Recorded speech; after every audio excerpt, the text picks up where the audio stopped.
দর্শক মণ্ডলী, যে যেখান থেকে ভিডিওটি দেখছেন তাদেরকে সকলকে জানাই আমার আন্তরিক শুভেচ্ছা।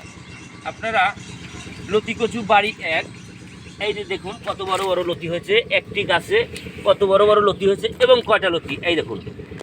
এখানে কাটার পরেও এখনও 5টা লতি এখনও বিদ্যমান রয়েছে গাছে, এবং ওটা না এটাতেও দেখেন প্রত্যেকটি গাছে এইভাবে লতি বের হয়েছে। আমি যেগুলো দেখাচ্ছি প্রত্যেকটি গাছে আপনি লাইন বা লাইন চলে আসবেন, দেখবেন প্রত্যেকটি গাছে এই দেখুন। এটা একটি গাছে কি লতি দেখি, দেখেন 1টা 2টা 3টা 4টা 5টা লতি অলরেডি বড়, ছোট আবার 2টা দুই পাশে আছে, এবং প্রত্যেকটি গাছে।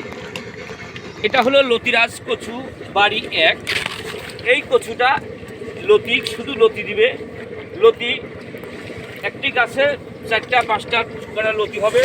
তারপরেও এই লতি বিক্রয় করার পরে আবার কিন্তু এই কচুটাও বিক্রয় করা যায়। এটা হাইব্রিড লতিরাজ কচু।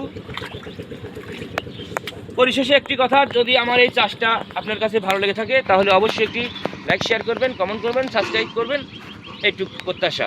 ভালো থাকেন, সুস্থ থাকেন, এই কামনায়। আল্লাহ হাফেজ।